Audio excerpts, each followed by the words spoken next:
Allahumma ja'alha ghaitha rahmah la ghaith azab. Jadikanlah hujan ini sebagai hujan rahmat, bukan hujan azab. Karena saya kalau hujan ingat waktu Rasulullah SAW perang Badar, Pak.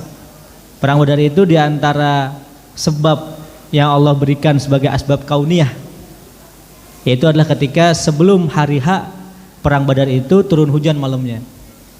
Hujan ketika itu membawa dua keberkahan kepada kaum muslimin. Jelaskan dalam surat Al-Anfal. Yaitu yang pertama, dalam tafsirnya para mengatakan bahwasanya pertama adalah dengannya kaum muslimin jadi sejuk. Kan kalau hujan kan sejuk, Pak ya.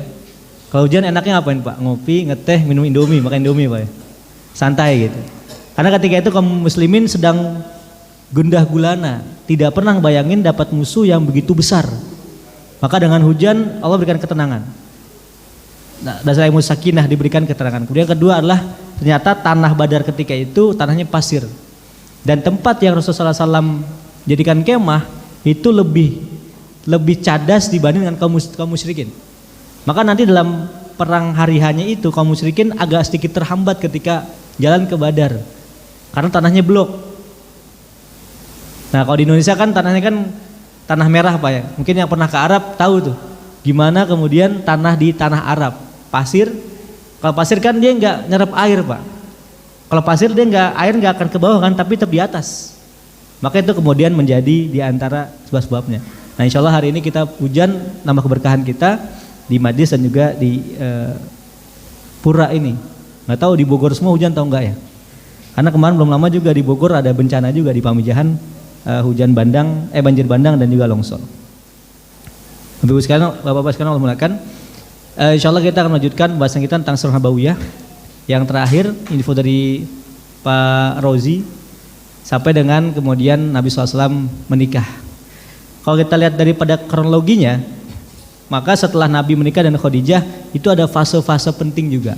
Sebelum nanti Nabi SAW menikah dengan istri-istri yang lainnya. Kalau dulu saya biasa mengawali dengan sebuah hadis yang Nabi SAW senantiasa sabdakan. Saya mungkin ingin mengulangi lagi untuk mengingat kita kembali. Yang mana suatu ketika Nabi SAW sedang duduk dengan para sahabat. Kemudian beliau mengatakan dalam satu perkataan yang diabadikan dalam hadis sahih. Beliau mengatakan, Waditu lau aro ikhwani.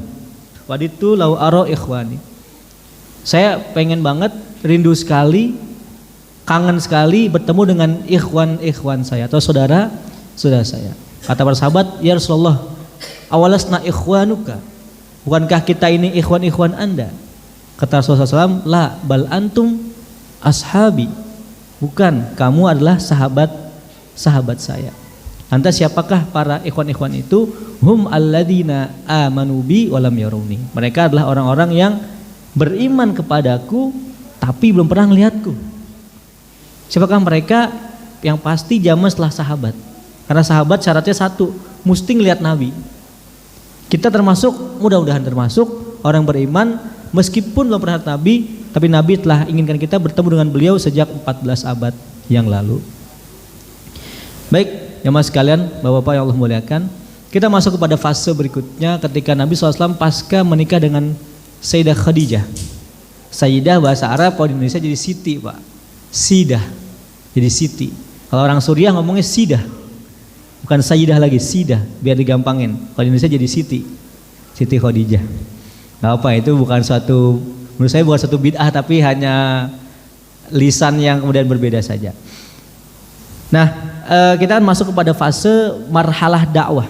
Mungkin kita semua telah mengetahui, kita juga pernah membaca bahwa secara umum, secara global Nabi memiliki dua fase dakwah, yaitu fase dakwah Makkiyah dan fase dakwah Madaniyah. Saya senantiasa mengulang, Pak, bahwa ketika Allah katakan laqad kana fi Rasulillahi uswatun hasanah. Sungguh dalam diri Rasul itu ada sebuah uswah yang baik. Maka di situ bukan hanya sebatas kemasan atau gimmick saja. Tapi di sana menyimpan banyak sekali poin-poin yang ingin Allah sampaikan. Di antaranya sirah ini adalah bagaimana kita melihat pola, bukan kepada nama, bukan kepada hari, waktu, tahun dan lain, tapi adalah pola.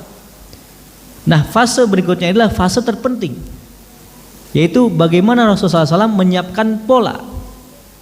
Kan kalau dalam perspektif tauhid, akidah, kita mengenal ada yang namanya tawakal ya Pak, atau ikhtiar. Ada takdir yang sifat dari Allah, juga ada sifatnya ikhtiar manusiawi. Maka pola itulah kemudian yang akan kita coba gali, kita akan coba perinci.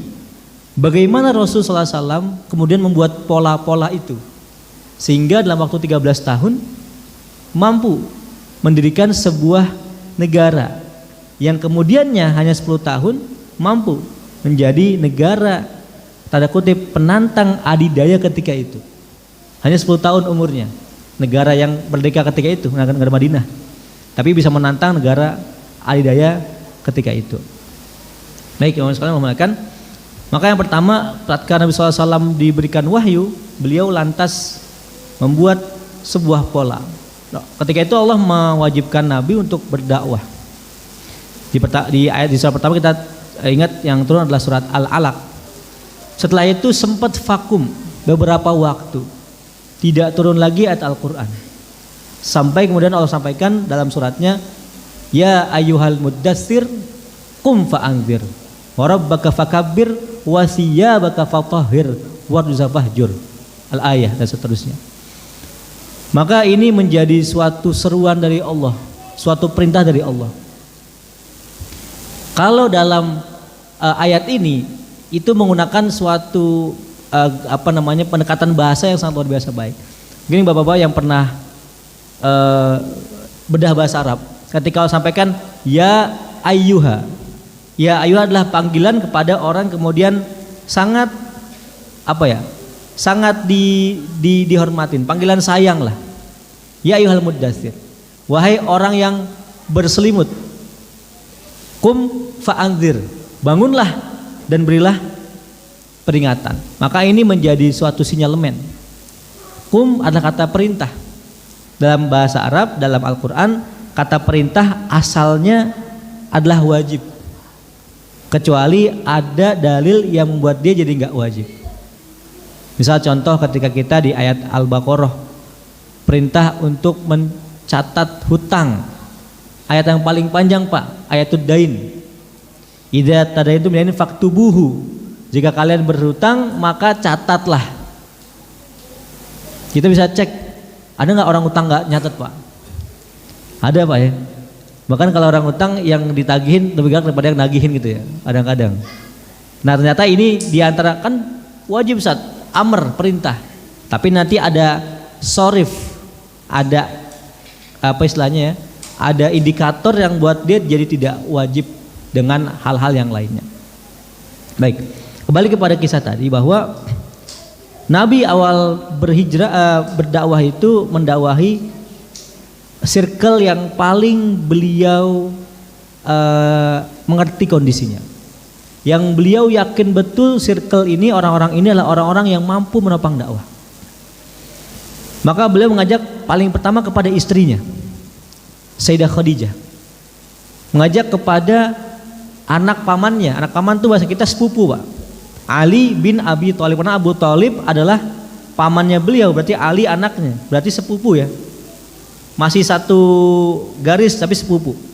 Ali bin Abi Thalib mengajak Abu Bakar As-Siddiq, yang kemudian juga mengajak Zaid bin Al-Harith, yaitu orang yang kemudian awalnya menjadi budaknya Khadijah, tapi Khadijah hadiahkan pada Nabi SAW dan Nabi angkat sebagai anak sendiri. Sebelum ada larangan untuk menisbatkan anak bukan kepada bapaknya, nama Zaid adalah Zaid bin Muhammad awalnya.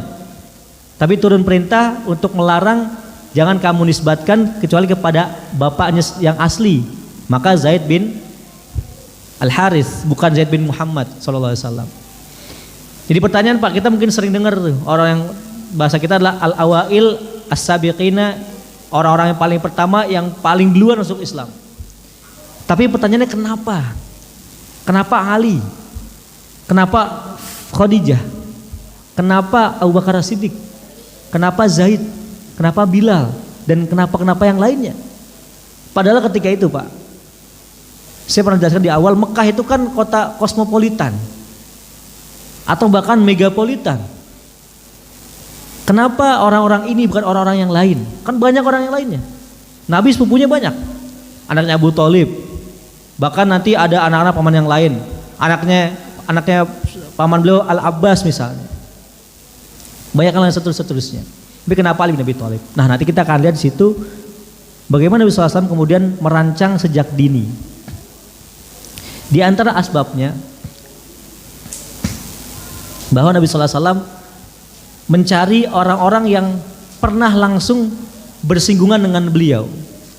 Kita tahu Zaid bin Al-Harith tiap hari di rumah beliau, tiap hari di rumah Nabi SAW karena ngebantuin Nabi SAW.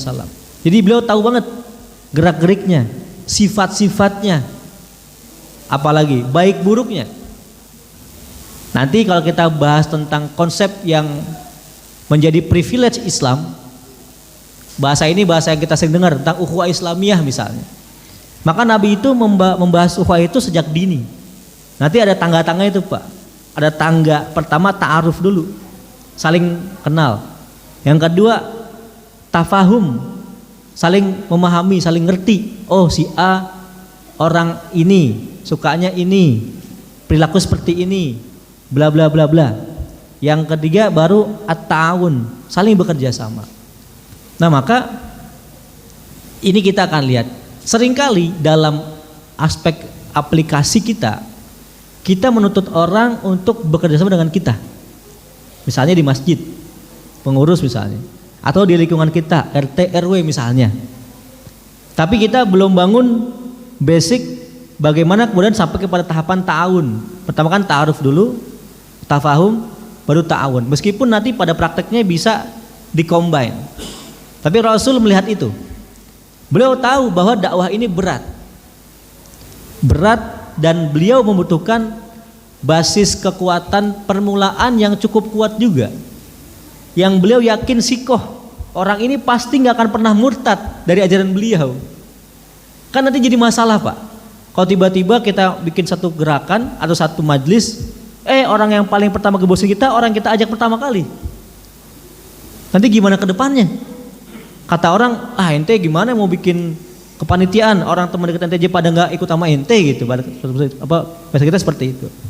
Maka Nabi sangat hati-hati sekali. Nabi menginginkan orang yang paling pertama menjadi pilar-pilar Islam ini, orang yang betul-betul mereka akan totalitas, bukan 100% lagi, bahkan 1000%. Pada akhirnya kita akan melihat bagaimana Khadijah, bagaimana Ali, bagaimana Abu Bakar, bagaimana Zaid dan Bilal dan seterusnya. Orang yang mereka itu menjadi pilar-pilar utama dalam Islam. Maka Bapak Ibu sekalian, Bapak-Bapak sekalian Allah muliakan, yang paling pertama beliau lakukan adalah men-screening. Dalam bahasa Al-Qur'an Allah gambarkan dengan kalimat lihiqal haqqa, untuk membenarkan yang benar. Atau dalam bahasa ulama namanya adalah tamhis, untuk menseleksi, memisahkan antara mereka yang siap menjadi orang-orang yang terdepan dalam bela Islam dengan orang yang kemudian hanya sebatas nyantol, ambil manfaatnya, setelah ada manfaatnya selesai, atau manis dihisap, sepah dibuang. Nah, maka kemudian Zaid bin Al-Harithah atau Zaid bin Al-Harith, Rasul sangat tahu orang ini. Yang kedua, Ali bin Abi Thalib. Ali bin Abi Thalib meskipun anak dari pamannya Abu Thalib, tapi sejak kecil dipercayakan kepada Nabi untuk mentarbiyah anak ini. Kalau dulu Nabi SAW waktu kecil diasuh oleh Halimatus Sa'diyah ketika di persusuan. Lantas ketika udah mulai beranjak masa kanak-kanak, beliau diasuh oleh kakeknya, yaitu Abdul Muttalib. 8 tahun Abdul Muttalib meninggal, diasuh oleh Abu Thalib. Abu Thalib tahu bagaimana Nabi SAW. Dan Abu Thalib ketika Ali masih kecil, beliau udah jadi tokoh besar, tokoh paling disegani ketika itu, yang tentu punya banyak tanggung jawab dan banyak kegiatan-kegiatan sosial. Yang tanda kutip tarbiyah anaknya ini kemudian didelegasikan kepada Nabi Shallallahu Alaihi Wasallam. Maka Nabi sebetulnya adalah bapak spiritual pada Ali bin Abi Thalib. Bapak biologisnya Abu Thalib, tapi bapak spiritualnya siapa? Rasulullah SAW. Makanya nggak heran nanti dinikahin dengan anaknya. Ya orang ini guru spiritualnya gitu, seperti itu. Jadi sangat kenal sekali. Berikutnya adalah orang yang terdekat. Setelah Ali, tadi kita bahas Zaid, tapi sebelumnya itu udah Khadijah itu sendiri. Karena beliau mengerti dan beliau basically basisnya itu mungkin kita juga demikian ya Pak ya. Sekuat apapun kita Pak, di pekerjaan kita, di dakwah kita, di masjid dan lain-lain segala macam, kita nggak akan bisa kuat kalau di rumah kita nggak kuat. Kalau kita tidak disupport oleh istri-istri kita mungkin nggak bisa lama-lama untuk mengurus masyarakat ya Pak ya, ngurus masjid, ngurus pekerjaan dan lain-lain. Maka itu kemudian menjadi pilar. Kalau dalam hadisnya kan menikah itu menyempurnakan agama. Banyak tafsirnya, tapi diantaranya bahwa kemudian itu menjadi diantara penopang-penopang yang menguatkan. Nah maka kemudian diajaklah Khadijah radhiyallahu anha, Ali bin Abi Thalib, lantas kemudian ada Zaid bin Al-Harith. Yang berikutnya juga ada nama Abu Bakar As-Siddiq. Meskipun para ulama berbeda pendapat siapa nama asli Abu Bakar As-Siddiq, tapi yang sahih yang mengatakan namanya adalah Abdullah. Meskipun ada banyak nama-nama yang lainnya, ada yang bilang siapa Atik dan lain-lain seterusnya. Nah, ala kulli hal kita kenal dengan nama Abu Bakar As-Siddiq. Kenapa dengan Abu Bakar As-Siddiq? Karena beliau termasuk sesepuh bangsa Quraisy ketika itu yang sering sekali berkumpul di Darun Nadwah. Darun Nadwah itu kayak gedung parlemen lah ketika itu, tempat kita balai warga berkumpul, para tetua mereka ngasih pendapat. Abu Bakar termasuk orang yang dituakan ketika itu. Tapi kemudian Rasul dekat juga dengan Abu Bakar Siddiq. Terlebih lagi Rasul mengetahui dan interaksi dengan Abu Bakar Siddiq bahwa orang Rasul ini punya satu sifat yang berbeda dari sifat-sifat Quraisy yang lainnya. Kita dulu pernah bahas tentang sifat baik dan buruk kaum kafir Quraisy. Sifat baiknya mereka orangnya gentleman, berani, memuliakan tamu dan lain-lain. Tapi ada satu sifat sebetulnya yang itu dominan bagi orang-orang perkotaan.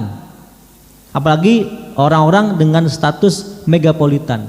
Apa itu? Satu, sering sekali bahasa kita ada ananiyah atau apa ya?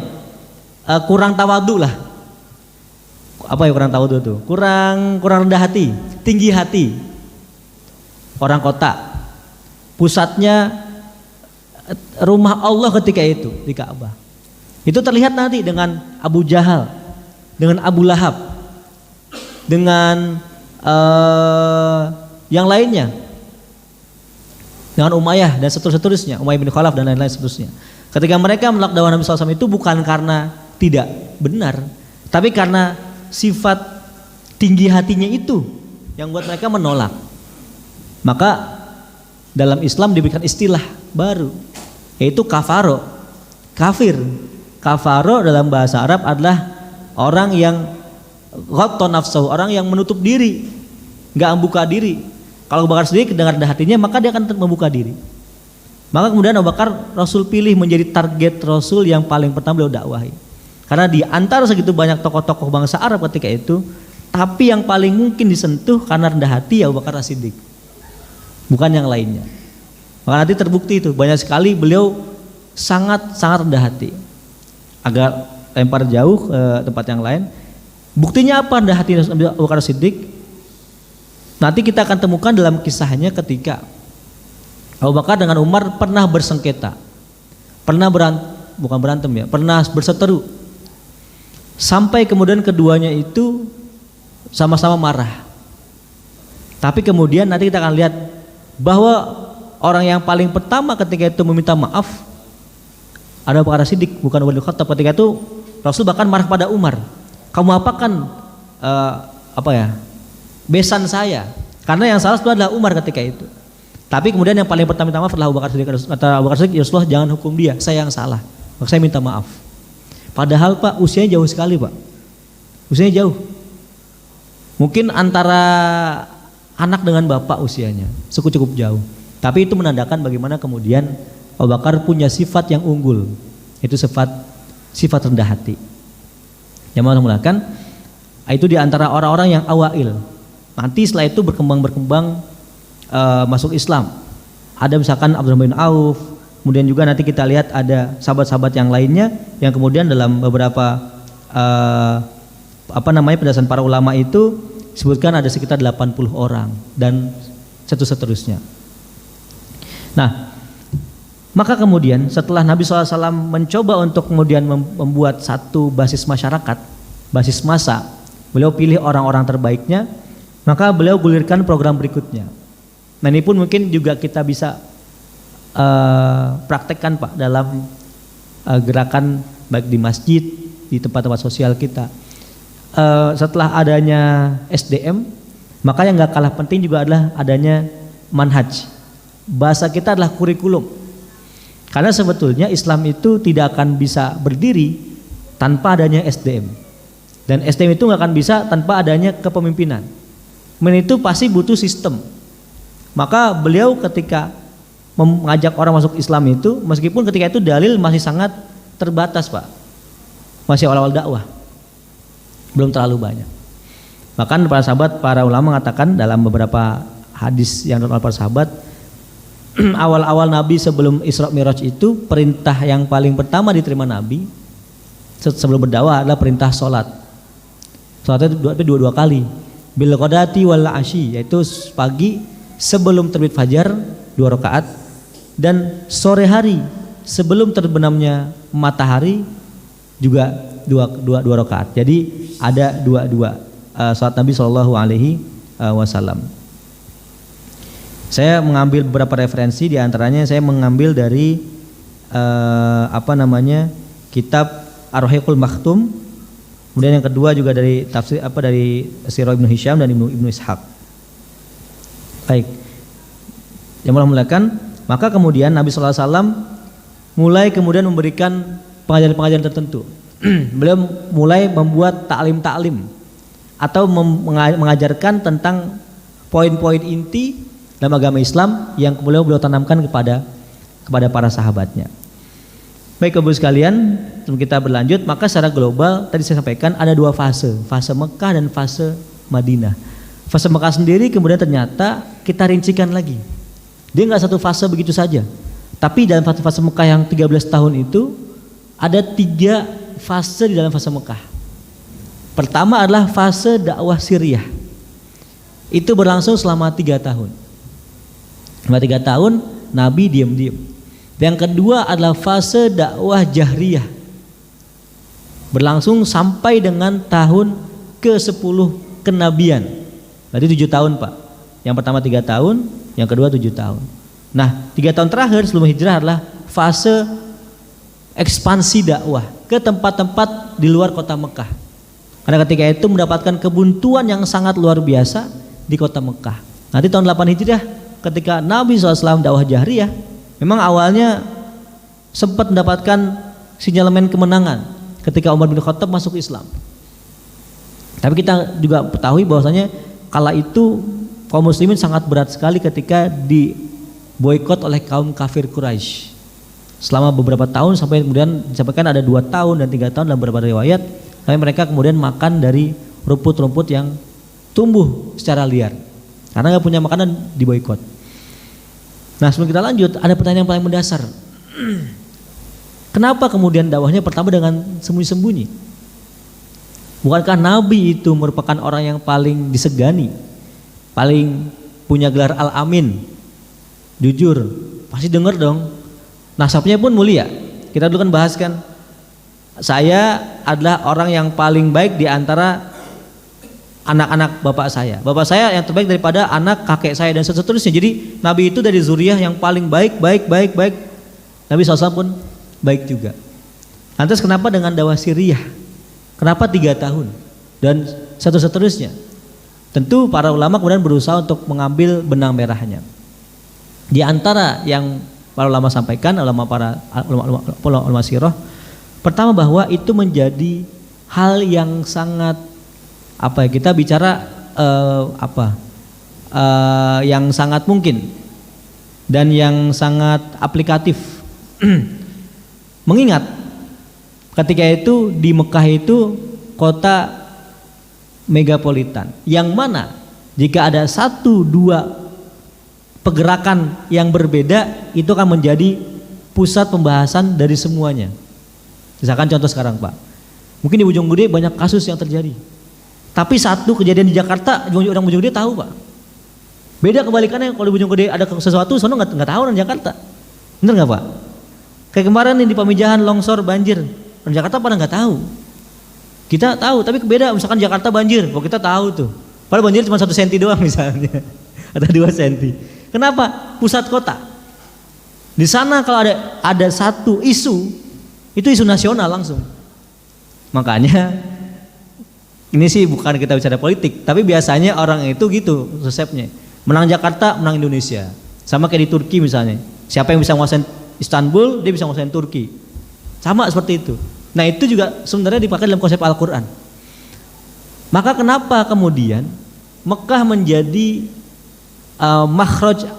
makhrajur Rasul, tempat keluarnya Rasul. Padahal kita tahu ketika itu bahwa nabi-nabi yang lain itu tidak turun di Mekah Pak. Turunnya kebanyakan di negara Syam, Palestina, Suriah, bahkan di Irak. Ada juga yang bilang katanya Nabi Sulaiman turunnya di Sleman katanya. Nah itu. Atau karena ada juga itu Al-Qudus, Al-Quds katanya. Itu hanya dengan doa. Nah ternyata itu. Jadi memang indikasi dari Al-Quran, sinyalemen Al-Quran bahwasanya Ummul Qura itu, di Quran di sana Ummul Qura itu adalah pusat perubahan. Maka Nabi SAW pun dikirimkan di Mekah karena ketika itu semua bangsa yang punya satu garis dengan Nabi Ibrahim, yaitu Nasrani, Yahudi dan lain-lain, semuanya kembali kepada Mekah. Karena Mekah tempat ibadah yang disepakati oleh mereka. Mau dia Nasrani, mau dia Yahudi, semuanya kemudian mengakui bahwa Mekah itu, meskipun nanti masing-masing punya klaim yang berbeda, tapi mereka mengagungkan itu. Kalau sekarang mungkin kayak di Palestina ya, di Al-Quds, orang Nasrani pun mengakui, Islam pun mengakui, Yahudi pun mengakui. Tapi masalah sekarang nggak mungkin muncul nabi lagi Pak. Nanti tiba-tiba muncul nabi di Palestina nggak mungkin selesai sekarang. Nabi udah habis gitu. Nah, yang sekarang Allah mengatakan, maka di situ kemudian jadi hal. Kenapa Allah pengenkan dakwah syariah? Satu, jangan kemudian Islam ini belum punya basis tapi udah jadi isu nasional. Nah ini pun menjadi hal yang penting. Dalam bacaan saya, dalam beberapa tempat atau waktu-waktu tertentu, Islam itu berhasil memimpin ketika mereka mengaplikasikan sunnah Nabi SAW, terutama dalam sunnah bagaimana bangun peradaban. Tanda kutip seperti ini Pak. Jadi tanda kutip jangan berisik dulu, tapi kita bangun kekuatan dulu. Karena kita mesti sadar diri.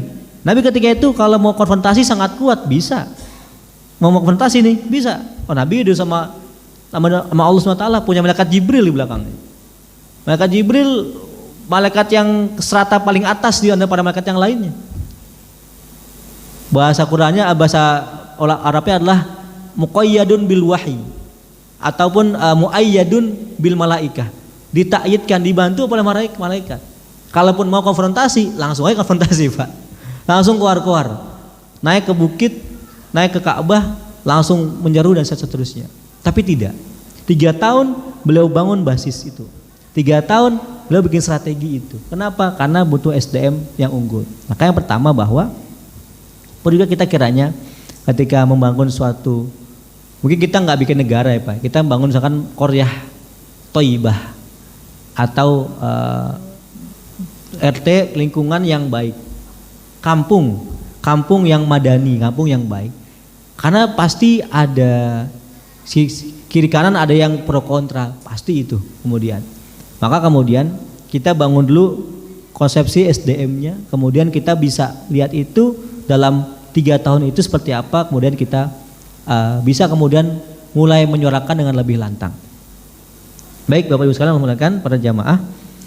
Nah maka kemudian setelah Nabi SAW mengislamkan para sahabat itu, beliau kemudian membuat satu ta'lim yang kemudian kita kenal dengan nama atau dengan tempat di rumahnya Darul Arqam. Kalau orang kafir tuh punya rapat rutin lah ya. Nah, itu rapat kabinet orang kafir itu dulu di Darun Nadwah. Maka Nabi punya juga namanya Arqam. Arqam ini adalah rumah dari Al-Arqam bin Abil Arqam, di antara 80 sahabat yang awal-awal masuk dalam Islam. Nanti ada Abdurrahman bin Auf, ada Zubair bin Awam, ada Atolhah bin Ubaidillah dan seterusnya, banyak sekali nanti sahabat-sahabat yang lainnya. Baik. Maka kemudian setelah kemudian dirasa mantap, setelah kemudian dirasa mulai punya base yang kuat, itu dalam proses itu pun ada lika-likunya Pak, ada dinamikanya. Bagaimana kemudian Bilal bin Rabah harus merasakan disiksa dahulu, kemudian Abu Bakar bebaskan dia, baru kemudian bergabung ke rumah Al-Arqam bin Abil Arqam. Sampai pada tahun ketiga pasca kenabian, maka Allah turunkan ayat wa anzir asyiratal aqrabin, maka berikanlah peringatan asyiratal aqrabin, yaitu kerabat-kerabatmu yang terdekat. Kata-kata anzir ini mengulangi perintah yang pertama, Al-Mudaththir qum fa anzir. Sampai sini kita flashback sedikit Pak tadi. Kita akan coba merangkai juga dalam kaitan dengan surah Al-Mudaththir. Ketika Allah sampaikan di Al-Mudaththir, ya Al-Mudaththir qum fa anzir wa rabbaka fakabbir wa siyabaka fatahhir. Ini pun menjadi konsentrasi paling pertama Nabi. Kalau kita baca sekilas nggak ada yang spesial ayat ini Ustaz. Ya baca, wahai orang berselimut, bangunlah beri peringatan, dan Tuhanmu maka tinggikanlah dan bersihkanlah pakaianmu, dan seterusnya. Tapi kemudian ini menjadi sinyalemen bahwa awal-awal Nabi itu berdakwah, ketika fase 3 tahun ini beliau berfokus pada tazkiyatun nufus, pada penyucian jiwa Pak. Karena wasiyabaka fatahhir ini para ulama menafsirkan banyak sekali tafsirannya. Wasiyabaka itu apakah siap zahir atau siap batin? Karena ini ada asbabun nuzulnya juga, dan juga ada asbab kontekstualnya juga Pak. Karena ketika itu fase sangat dekat dengan kejahiliahan. Kan baru saja jahiliyah itu. Bahkan mungkin masih orang anggapannya masih jahiliyah, karena itu masih sembunyi-sembunyi. Maka paling pertama yang beliau kerjakan adalah bagaimana supaya SDM ini semuanya punya hati yang sama-sama bersih. Maka beliau berfokus pada wasiyabaka, yaitu pakaianmu, baik pakaian itu yang melekat di tubuh kita ataupun pakaian hati kita. Bukankah hati juga pakaian kita? Kalau hatinya baik, nanti dalam hadis yang berikutnya ada idza saluha salahal jasadu kullu. Wa idza fasada, jika dia baik maka baik semua amal perbuatannya. Jika dia buruk maka buruk pula semua amal perbuatannya. Nah, jemaah sekalian mulakan, maka itu barangkali juga menjadi hal yang penting bagi kita. Terutama ketika kita membangun tadi Qaryah Thayyibah atau di masjid ini, barangkali termasuk misalnya di Ali Jabah, termasuk masjid yang barangkali guyup, kompak dengan warga-warganya. Tapi tadi dengan konsep ini maka kita juga bisa mulai dengan tadi tazkiyatun nufus, yaitu apa? Dengan penyucian jiwa. Banyak sekali cara-caranya. Maka yang awal-awal beliau sampaikan Nabi SAW ketika di fase itu adalah bagaimana kemudian tentang khasyatullah, takut kepada Allah, tentang bagaimana keimanan, bagaimana hari kiamat. Ini kan akan lihat tuh bagaimana ayat-ayat yang turun kan, ayat yang bicara masalah tentang masalah hari kiamat nanti, azab neraka, indahnya surga, semuanya kan berkaitan masalah kesucian hati, kerendahan hati, kesabaran, penerimaan tentang masalah takdir dan lain seterusnya. Bahkan para para sahabat awal itu hampir semuanya kaum papa. Kaum papa itu apa ya? Kaum marginal kan Pak ya? Kaum yang tanda kutip dipandang sebelah mata. Nanti ada lagi penegasan dalam hadis berikutnya. Innama turzaquna wa tunsoruna bidu'afaikum. Ada Allah yang ibghuni fi du'afaikum, ibghuni fi du'afaikum, ibghuni fi du'afaikum, baru innama tunsoruna wa tuzakuna bidu'afaikum. Ternyata itu adalah suatu analisa Nabi SAW. Karena ketika itu Nabi mengetahui bahwa konstruksi sosial masyarakat jahiliyah ketika itu sebetulnya adalah tidak begitu kuat. Karena ada diskriminasi kepada orang-orang yang tanda kutip lemah secara sosial, meskipun mereka punya kemampuan. Nanti seperti Bilal bin Rabah misalnya, ternyata beliau ketika pasca nggak jadi budak lagi di Islam luar biasa. Bagaimana menjadi orang yang Rasul pegang suaranya untuk jadi muazin. Bagaimana beliau ketika di perang Uhud atau perang Badar akhirnya menjadi eksekutor. Dan dulu pernah menjadi majikannya beliau dan seterusnya. Nah, maka sebetulnya yang juga penting bagi seorang pemimpin atau seorang leader yang menjadi pengikut Nabi SAW adalah bagaimana bisa membaca potensi, Pak. Membaca potensi daripada orang-orang yang terlihatnya biasa-biasa aja sebenarnya, nggak ada yang spesial-spesial amat. Tapi pasca dianalisa, dikasih sibghoh, ditazkiyatin nufus, maka dia akan melejit. Maka kemudian para sahabat ketika mau membela Islam mati-matian itu bukan karena apa-apa sebenarnya. Bukan karena mereka dapat uang dari sana, tidak juga. Tapi karena mereka merasa sendiri perubahan yang signifikan dalam diri mereka sendiri. Baik perubahan spiritual atau perubahan potensi yang dimiliki.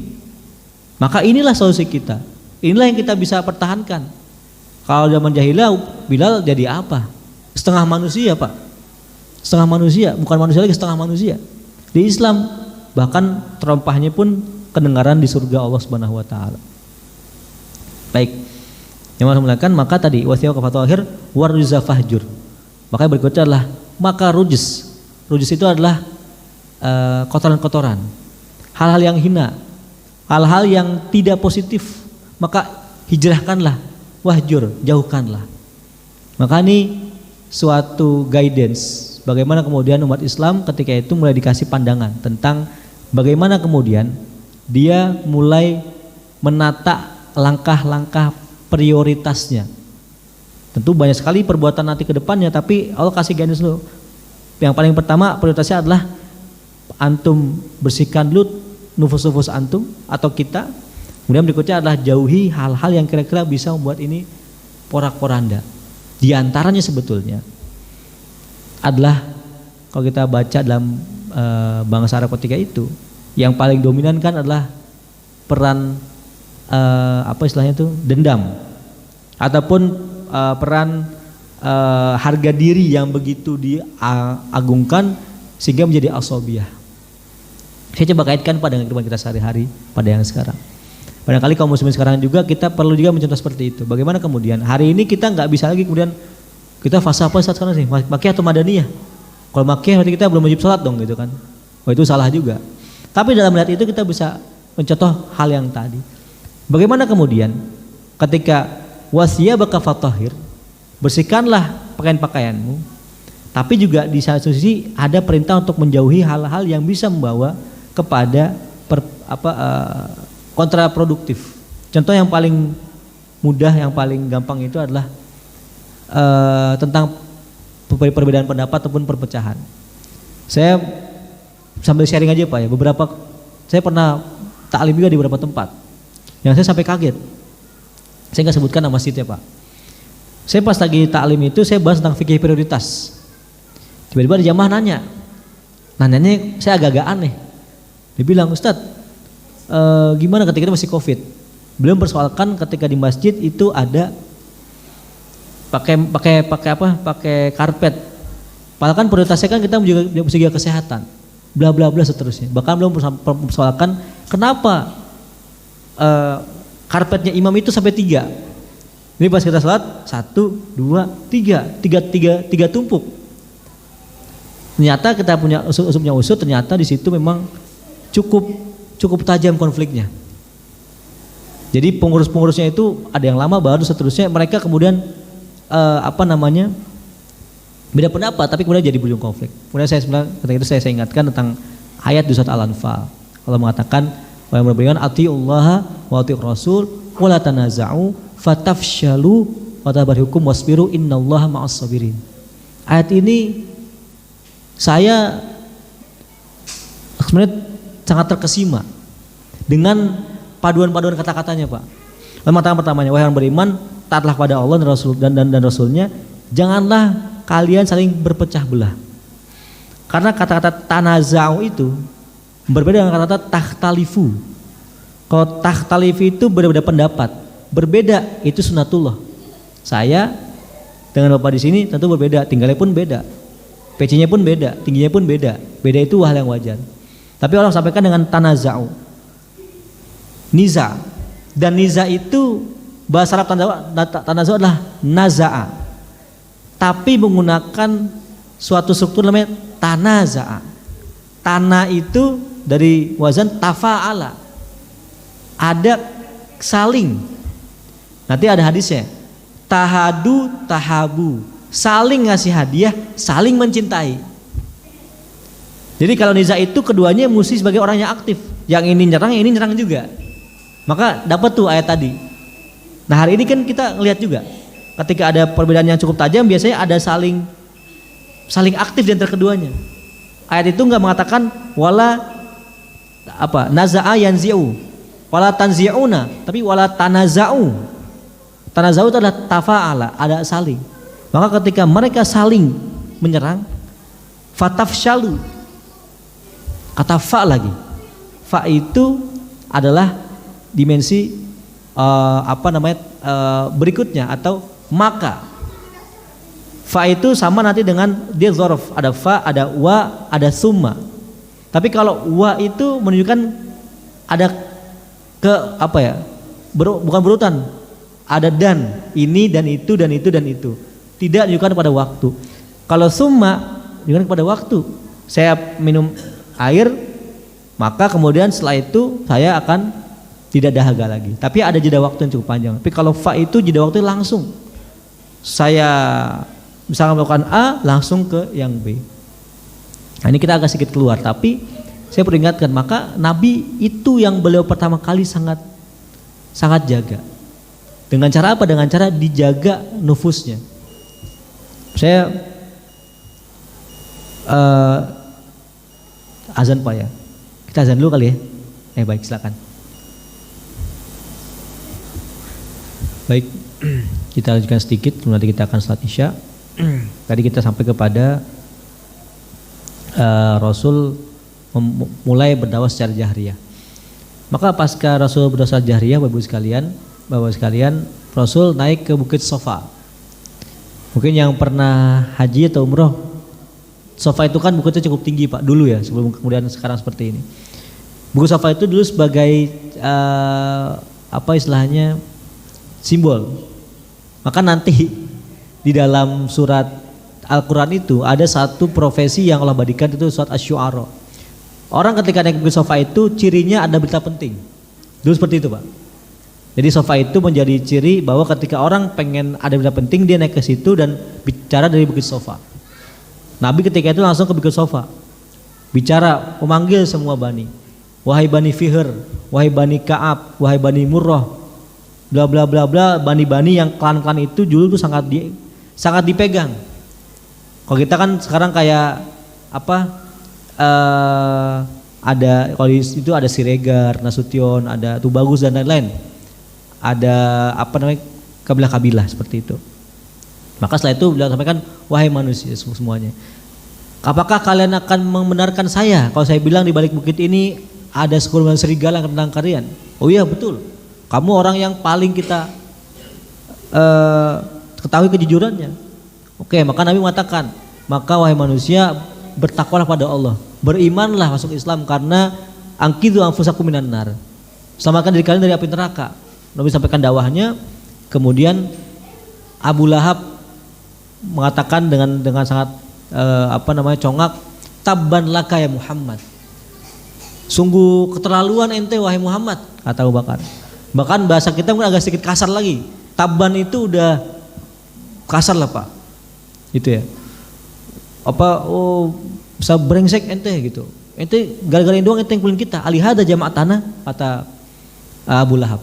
Apakah dengan ini kalian wahai Muhammad kamu kulin kita? Maka turunlah ketika itu. Tabbat yada Abi Lahabi wa tab. Maka sebenarnya yang tab itu adalah Abu Lahab, yang durhaka, yang brengsek adalah Abu Lahab itu sendiri. Maka Nabi mulai berdakwah.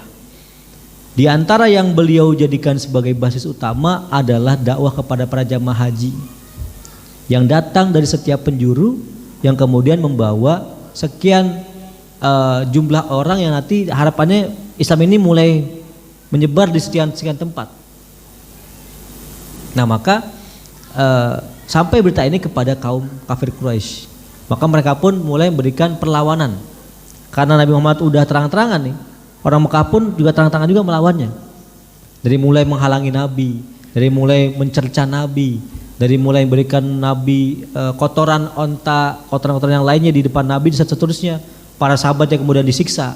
Kita melihat orang-orang yang secara strata sosialnya bukan orang-orang terpandang, nggak punya kabilah tertentu, disiksa dan lain-lain. Bahkan nggak banyak yang dipersekusi. Bahkan kita mengetahui bagaimana kisah kesyahidan keluarga paling pertama dalam Islam, yaitu adalah keluarga Yasir. Yang mana di situ ada Ammar bin Yasir, ada Yasir sendiri, dan ada Sumayyah. Yang awalnya sebetulnya yang diancam itu ya Ammar itu sendiri. Ammar diancam. Karena awalnya sebetulnya Ammar ini lebih dulu masuk Islam dibanding dengan orang tua keduanya.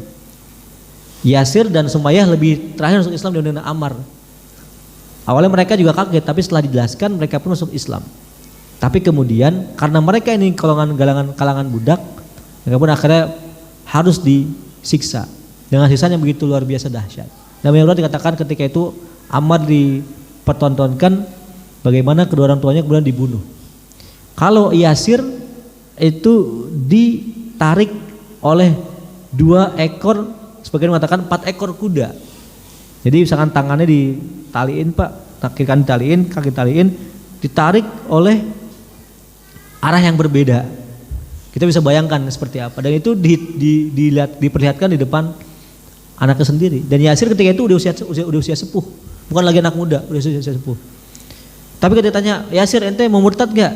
Enggak. Dia katakan, saya tetap beriman dengan agama Muhammad. Berikutnya ibunya, maka ibunya pun kemudian dibaringkan, kemudian ditusuk dengan tombak, mohon maaf Pak, dari kemaluannya sampai tembus ke mulut dan lehernya. Jadi ibarat kata pengen disate oleh orang kafir Quraisy ketika itu. Situlah kemudian Ammar berguncang hatinya. Dahsyat sekali, orang tua keduanya mendapatkan siksaan yang luar biasa. Maka Ammar pun itu mengatakan, ente masih ngotot juga nih, nggak mau murtad. Beliau mengatakan, cerca Tuhannya Muhammad dan puji Tuhannya kita. Maka Ammar pun melontarkan itu. Karena terpaksa. Tatkala dia selamat dari situ, dia datang kepada Nabi SAW dengan sangat menangis. Sejadi-jadinya kata Ammar, wa Rasulullah, saya telah murtad. Oh, kok bisa? Ceritakan sisanya gini. Maka ketika itu mengatakan turunlah ayat yang mengatakan watat mainu qulubuhum lil iman. Mereka yang mengatakan kafir watat mainu, tapi hati mereka masih tatmain, masih dengan iman, maka mereka tidak termasuk ke dalam orang-orang yang murtad itu sendiri. Rasul sampaikan, sabron ala Yasir fa inna mau'idakumul jannah. Sabar wahai keluarga Yasir, sungguhnya tempat kalian nanti adalah surga Allah Subhanahu wa taala. Nah, kita bisa bayangkan betapa kemudian persekusi yang sangat dahsyat sekali. Meskipun Nabi udah sangat rapih merancangnya Pak, meskipun Allah pun berikan guidance sinyalemen dengan sangat jitu, tetapi ini namanya sunnatullah, yang namanya kebenaran, yang namanya kebaikan itu pasti banyak lawan-lawannya. Dan yang pasti juga itu semakin dia benar, semakin tinggi juga ancaman dan batu rintangannya. Kalau bahasanya adalah banyak onak dan duri gitu Pak ya, banyak onak dan duri dan lain-lain. Maka Nabi pun menjadi orang yang kemudian memiliki banyak sahabat yang kemudian dipersekusi dan juga disiksa seperti itu, sampai kemudian beberapa tokoh-tokoh kafir Quraisy datang kepada Abu Thalib mengadukan tentang peristiwa-peristiwa yang sedang terjadi di kota Mekah. Ini peristiwa di Mekah, Pak, pasti nyampe ke semuanya. Saya katakan di awal bahwasanya di Mekah itu ibu kota megapolitan. Satu aja kejadian langsung menyebar. Nah, peristiwa ini menyebar ke tempat-tempat yang lainnya, yang kemudian menggoncang juga kesakralan kaum kafir Quraisy. Kan mereka kan orang yang dianggap sebagai pelayan tanah haram, pelayan Ka'bah, pelayan rumah Allah. Kok mereka sampai tega gitu ngebunuh apa A, B, C dan D dan seterusnya. Maka kemudian mereka berusaha bernegosiasi dengan Abu Thalib. Abu Thalib, ini udah goncang nih. Tolong kasih tahu ponakan ente, jangan lagi berdakwah. Udah aja selesai urusannya, biar kita juga aman. Karena nanti juga ada cerita-cerita bagaimana kemudian Nabi SAW dipersuasi dengan cara, Muhammad kayaknya dia pengen duit nih. Oh enggak, Muhammad kayaknya pengen wanita. Oh enggak, Muhammad pengen kekuasaan. Karena mereka bersepakat, ya udah, kayaknya pengen tiga-tiganya.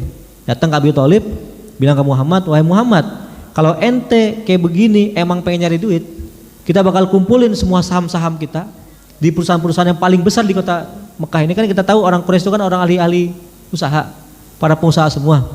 Udah kumpulin sekian-sekian saham ente buat ente sekian persen. Jadi orang paling kaya ente di kota Mekah. Abu Sufyan kalah, yang lainnya kalah. Kalau ente wahai Muhammad pengen kekuasaan, kita semua nih jadikan ente sebagai raja kita.